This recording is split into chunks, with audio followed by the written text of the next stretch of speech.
Պարոն Սարգսյան, ես մի քիչ ավելի ընդարձակ կուզենամ հարցս ուղղել, օրինակ ինչու դուք չեք նախատեսել, որպեսզի այդ մեծ գումարները ոչ բոլորը կարող են վճարել, եթե դուք այդ խնդիրը դնում եք, որ այդ մարդիկ հետ վերադառնան, օրինակ ավելի լավ առաջարկ կարող եմ անել, եթե այդ մարդիկ կգան Հայաստանի Հանրապետությունում աշխատանքի կընդունվեն, եկամտահար կվճարեն,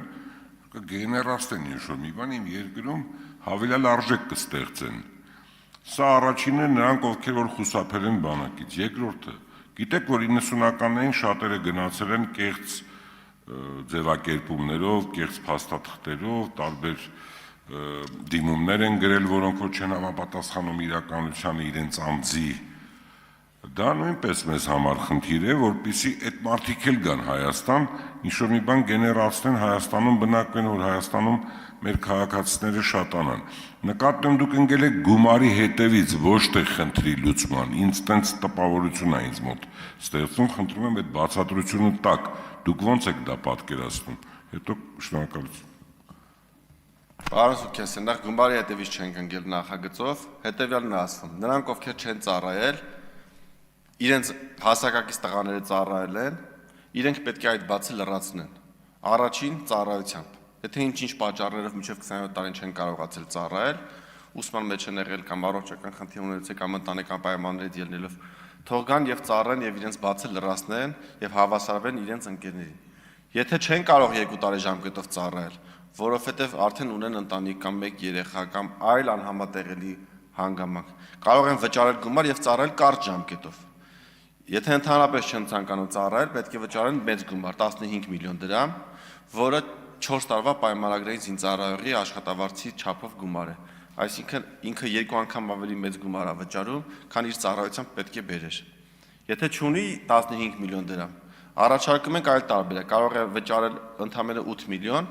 մոտ 2 անգամ պակաս, 1 ամիս, բայց պետք է գա ծառայության։ Եթե այդ գումարն էլ չունի, կարող է վճարել 5 միլիոն եւ ծառայել կես տարի ժամկետով։ Այսինքն մենք տարբեր առաջարկներ ենք առաջարկում եւ 15 միլիոն չունեցողը կարող է մյուս կետերից օգտվել։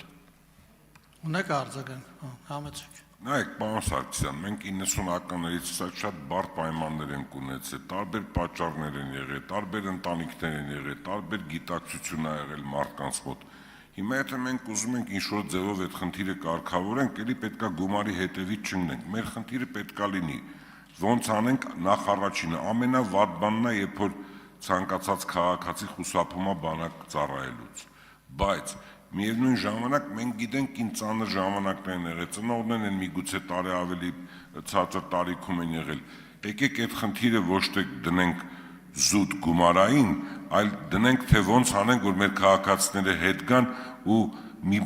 ինչ-որ մի բանով պիտանի լինեն մեր երկրին, այսքանն է իմ ասածը, շնորհակալություն։ Տեսեք, ծառայության գրավչության բարձրացման մի շարք առաջարկներ եմ ես արել, այժմ էլ քննարկում ենք, կապված բազմաթիվ խնդիրների հետ, կլինի սնունդ, կլինի համազգեստ, կլինի ժամկետային զինվորական ծառայության ժամկետի կրճատում, ծառայության պայմանների բարելավում եւ այլն։ Այսինքն համալիր գործողություններ մենք պետք է կատարենք, մի մասը կատարել ենք, մի մասը առաջիկայում պիտի կատարենք, որպեսզի ծառայությունը լինի ավելի գրավիչ։ Տեսեք 25% ժամկետի կրճատումը գրավչությունը բարձրացրել է։ Վստահ եմ մյուս տարի մենք ունենալու ենք ժամկետային զինծառայողների թվի աճ տոկոսային, այսինքն ավելի գրավիչ է դառնում։ Լավ համազգեստը, լավ սնունդը, կեցության լավ պայմանները, լոգանքի հնարավորությունը, սրանք բոլոր այն պայմաններն են, որոնք մենք պետք է ստեղծենք, որպեսզի մարդիկ չխուսափեն ծառայությունից։ Բայց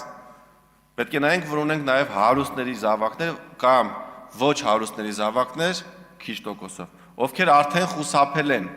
արդեն նրանք 27 տարեկան են, մեծ ցանկության դեպքում չեն կարող գան այսօր ծառայեն։ Եթե ասի ուզում եմ կամ ծառայեմ 2 տարի ժամկետով տարեք ծառայության, օրենսդրությունը թույլ չի տալիս, ասում է ոչ, դու պիտի դատապարտվես 2-ից 5 տարի ժամկետով։ Մենք ասում ենք չենք ուզում, քեզ տալիս ենք այլընտրանք դատապարտվելու։